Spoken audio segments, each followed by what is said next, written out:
We often hear that to make a difference, we have to go big or go home. We're told that change has to be loud, impact has to be massive, and if you're not shaking the world, you're wasting your time. But I truly believe this narrative misses the most crucial part of transformation. And if it hasn't clicked yet, that powerful part I'm talking about is you. You're not just a spectator in this life, here merely to observe. No, you are the author, the builder, the one with the pen in your hand and a beautiful story to tell. And beyond that, yes, you absolutely have the power to create massive change. Not just someday, not just in theory, but now today, in this very moment. Here's my main point, the case I want to make. I think most people approach this backwards. They aim to change the world while completely overlooking the only part of the world they actually have control over, themselves. They might rage against the machine, but they ignore their own gears grinding from neglect. As Tolstoy wisely said, everyone thinks of changing the world, but no one thinks of changing himself. We want to change systems, governments, and cultures, but we leave our own inner lives untouched, our own routines in chaos. We try to fix other people before we've even learned to lead ourselves. This brings to mind a simple story that I think perfectly illustrates this point. There was a young boy walking along a beach shortly after a storm. The tide had receded, leaving thousands of starfish stranded on the sand, drying under the sun. One by one, the boy began picking them up, gently tossing them back into the ocean. A man watching from a distance walked over and chuckled. He said, "Boy, you're crazy. There are thousands of these things. You can't possibly make a difference." The boy picked up another starfish, carefully threw it into the waves, and simply said, "Yeah, well, I made a difference to that one." The power of small actions, we constantly overlook this truth. We underestimate the power of one gesture, one disciplined morning, one difficult conversation had instead of avoided. Because of its seemingly small size, we dismiss it as nothing. But in reality, that little decision is everything. Because true greatness, real greatness, is entirely detached from applause. It's built on alignment when who you are, what you believe, and what you do all perfectly match. I often say a lot of quotes are my favorite, but this one truly stands out. Admiral William McRaven's incredible speech at the University of Texas. One of his core premises was, if you want to change the world, start by making your bed. Because the simple act of doing something well, something meaningful yet small, with discipline and pride, starts a chain reaction. It tells the world, hey, I respect myself. I'm not careless with my time. I'm not a victim of chaos. I am a force within it. That's what we often forget. Change doesn't have to start with the world. In fact, it often can't. It can start with your morning routine. It can start with your breath. It can start with how you treat your spouse, your kids, your teammates, your body, your craft.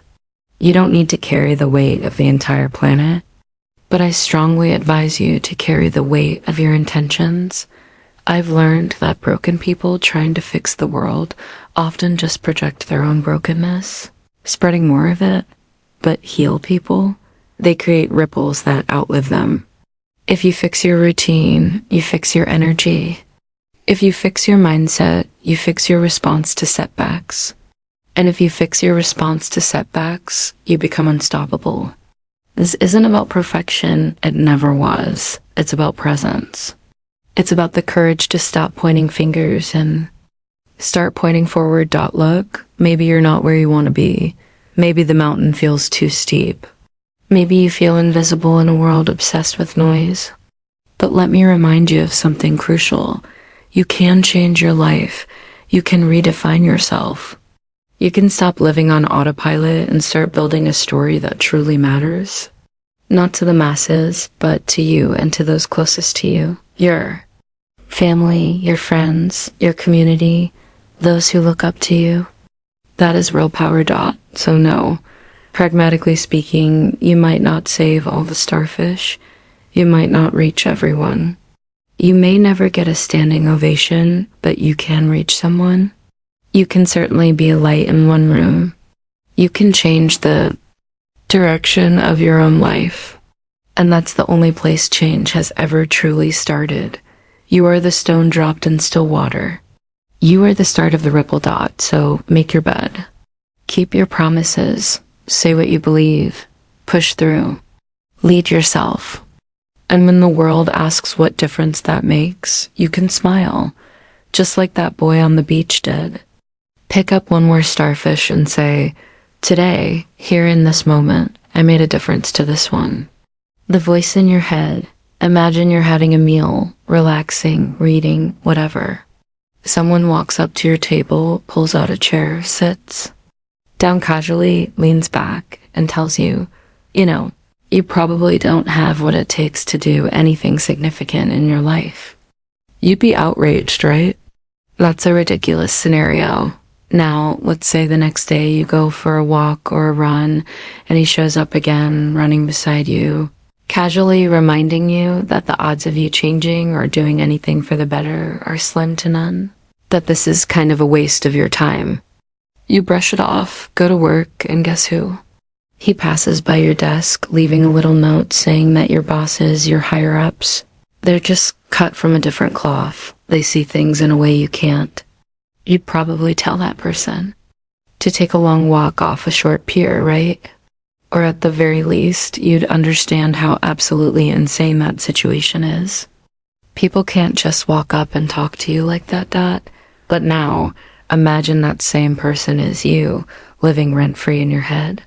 And here's the catch. You invited him in. You allowed the negativity and doubt to live there. Every time I think about self-talk, I can't help but wonder, in a world full of obstacles and challenges, why is it acceptable for your biggest obstacle to be you? Why should you allow or be okay with that? I'm not saying every thought is pure bliss all the time, but I am posing this question. If you don't believe in yourself, how do you expect anyone else to? If you're not your biggest ally, if you don't respect the person staring back at you in the mirror, how do you expect the world to? Why is our inclination to tense up and refute negativity from others, but then we sit back and accept the same nonsense in our own heads? If those words don't support what you're trying to build, I don't care who they're from, where they come from, or why they're there. They don't deserve your time. It's a simple awareness that they are not truth, but merely your fears and insecurities, trying to stop you from becoming who you might be. Dot. My biggest leaps in life didn't come from physical milestones or benchmarks. They came from mental shifts, convincing myself, believing myself, trusting in myself. When the road is untraveled, when the story is untold, the positive and the negative are both make-believe. They are both fairy tales. They're options. They're theories. And guess what? You get to choose which option, which one will be yours. Dot. My favorite quote is, "You are always stronger than you think you are." Not so much because it reiterates how high the bar is, but because it reminds me how low. We often set it for ourselves when we're not paying attention. How loud that negative voice can be. When I was unemployed writing and running out of money, my life changed because I stopped seeing myself as some lost, jobless mess. Instead, I started seeing myself as one of the greats with a hell of a road to travel. People always follow through on who they believe themselves to be. I refused to hear you might fail and not good enough, and I buckled up for the road ahead. When you believe you can change and know that the road to your goals will be rocky, uncomfortable, but worth it, you are taking that hostile voice and making him or her a spectator, not a decider of fate. And yeah, you will lose. You can't win all the time. You will feel stuck, but life's not always smooth sailing.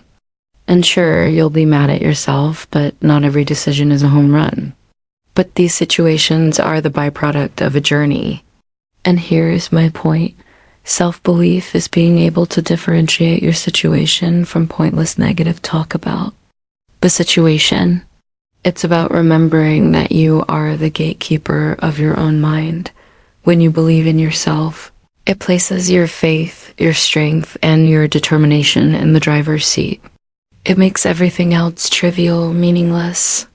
It makes it an option that you are simply not going to choose. The cliff. Jump of life. I want to start with a story about cliff jumping with my friends about 4 years ago. We flew into Las Vegas, spent some time there, then hit national parks in Utah and Arizona, going all the way up the coast. At the very end, in Lake Tahoe, there was this spot for cliff jumping. It was a really, really high peak, notorious, and just a scary thing. I remember walking up with 2 other people. You have to hike up to it. It's kind of in the woods a bit. One of my buddies walked up, and we thought he was going to jump right off. But he stood there and looked down for, I don't know how long, a while. Ultimately, he jumped out. As far as I knew, I wasn't afraid of stuff like that.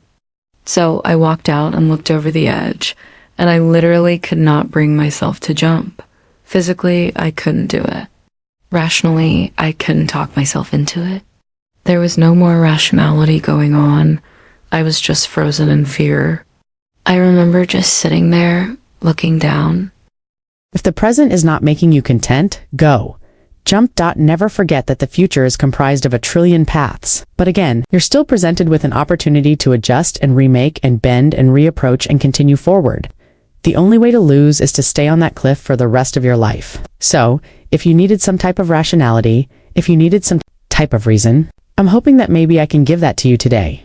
If you are not content where you are, jump, because somewhere along the way you'll figure it out. Every time I've jumped, it's changed my life for the better. Maybe not immediately, but ultimately. And as I say, that's what life's all about.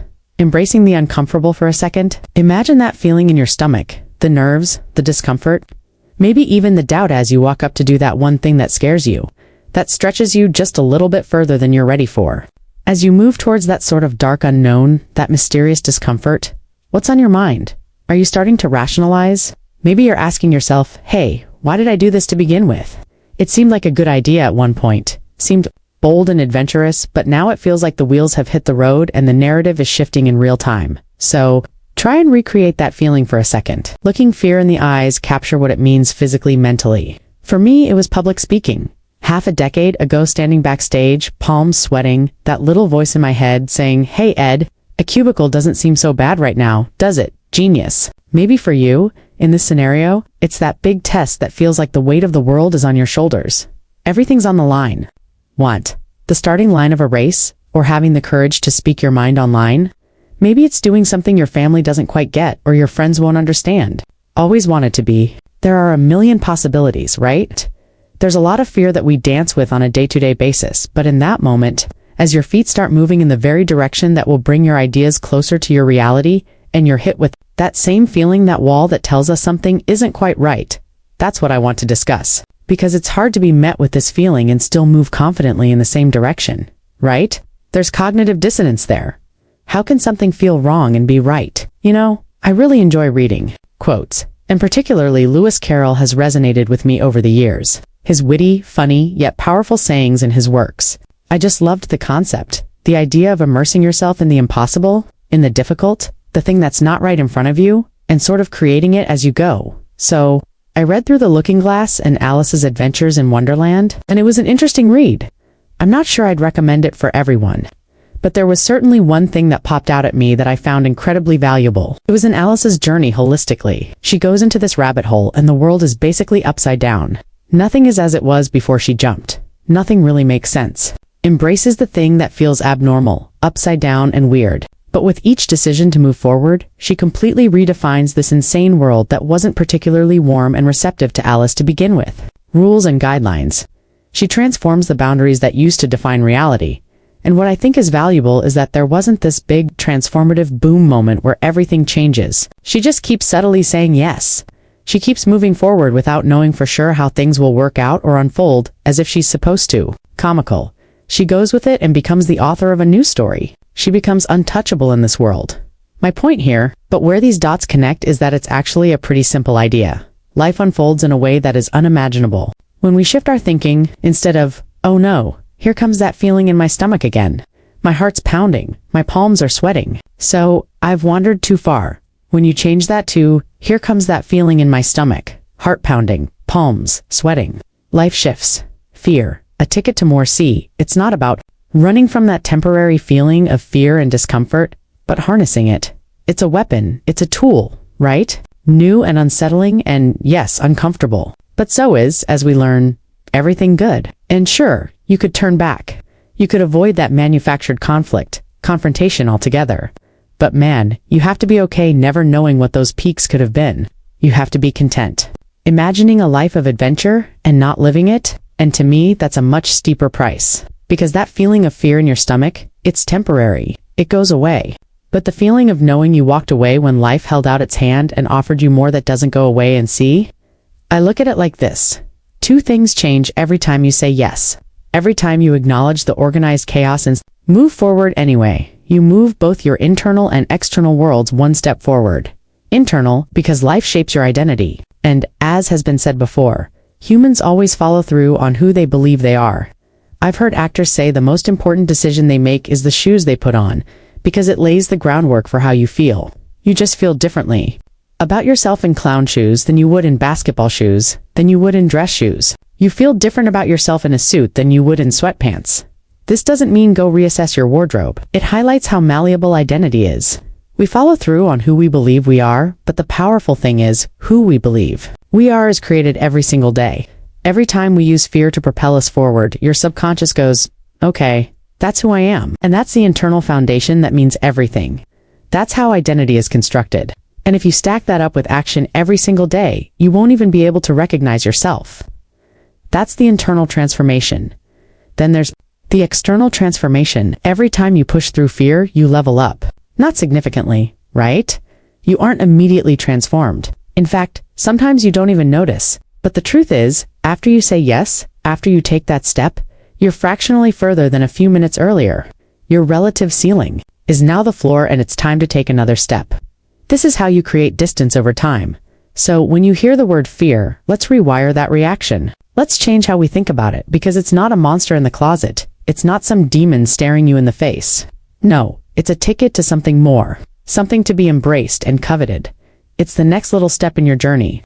And while most of the world bows down to that feeling of discomfort or instability and stays the same, you will have moved forward, not in a single leap, but a step that, over time, will become the reason that at some point when you look over your shoulder, you'll find a life, a world, a reality that is unrecognizable in the context of where you began. That's why fear is not to be avoided or even tolerated, but sought out as the single variable that puts a pulse in your aspirations, gives hope to your dreams.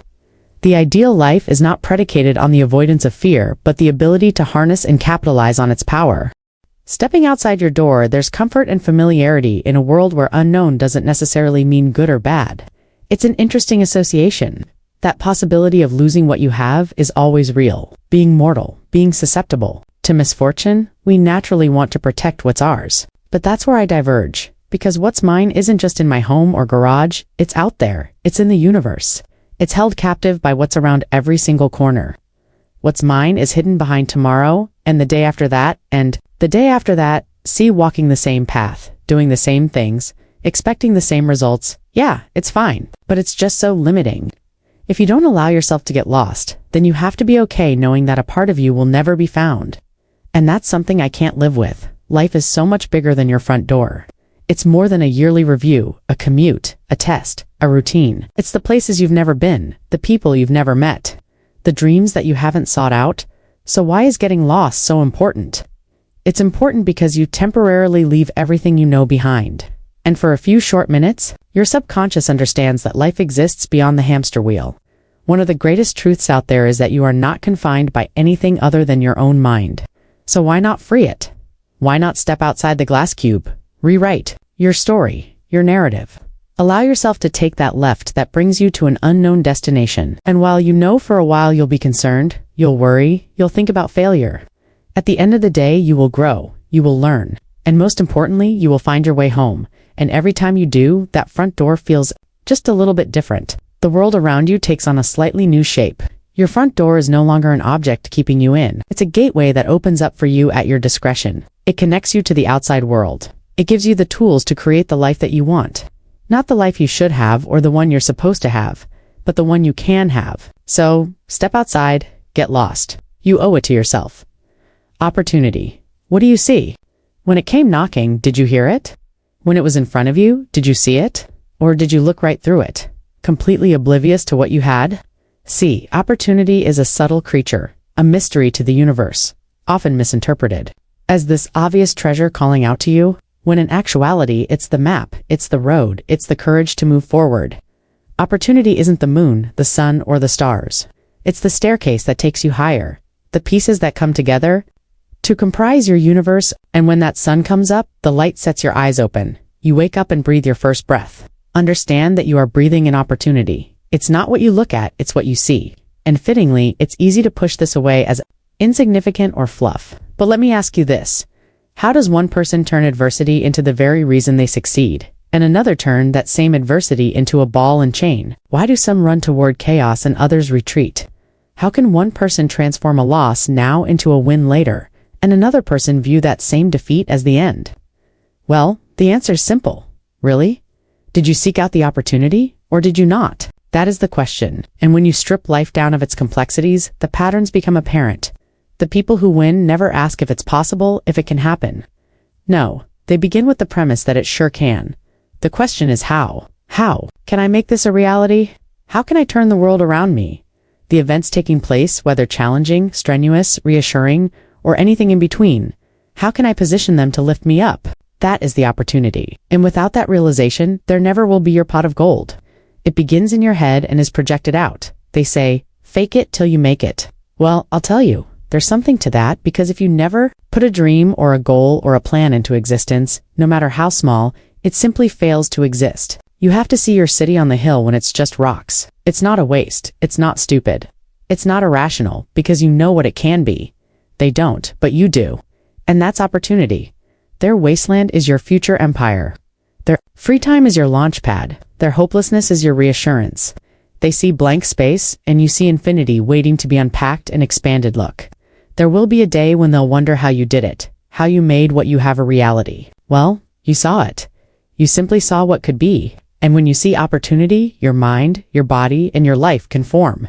So throw away the ifs and start asking how. In your world, there are no problems, simply opportunities. In your world, there is no end, only new beginnings. Who are you? Who are you?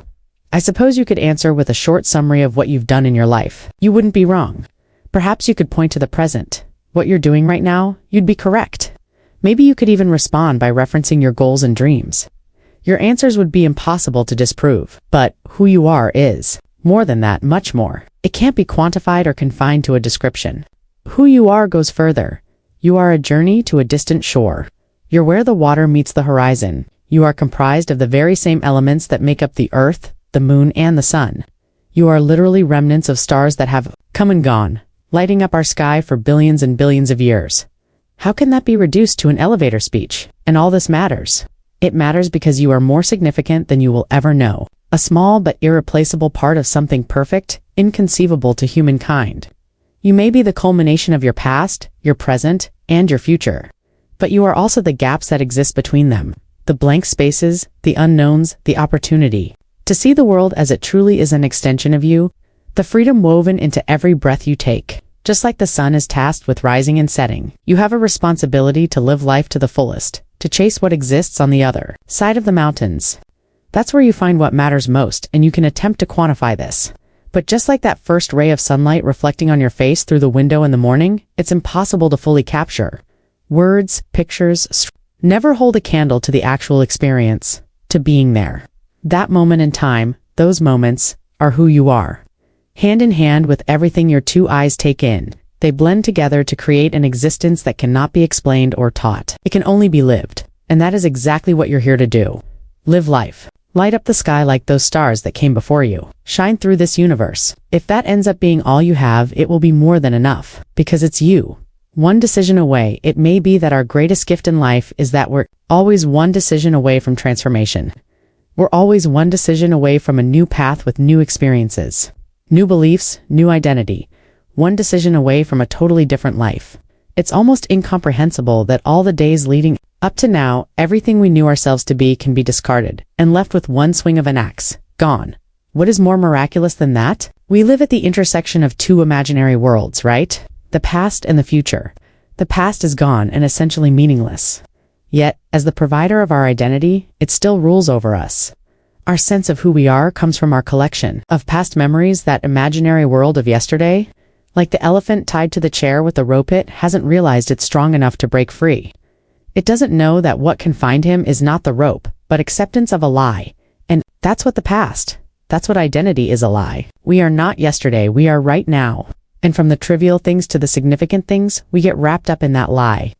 We overlook the gift of control we have over our future. What does it mean to say, I'm not a morning person? That in your past you hadn't conditioned yourself to wake up early. Okay. What does it mean to say, oh, I let people walk all over me? That in your past you didn't stand up for yourself?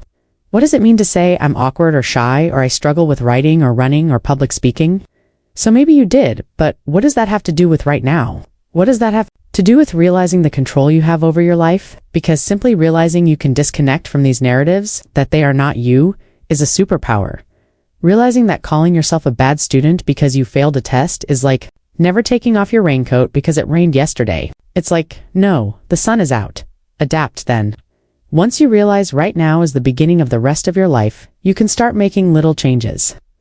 Identify not who you were, but who you'd love to be and move towards it.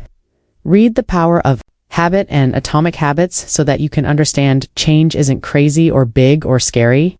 It's moving little things in your life around.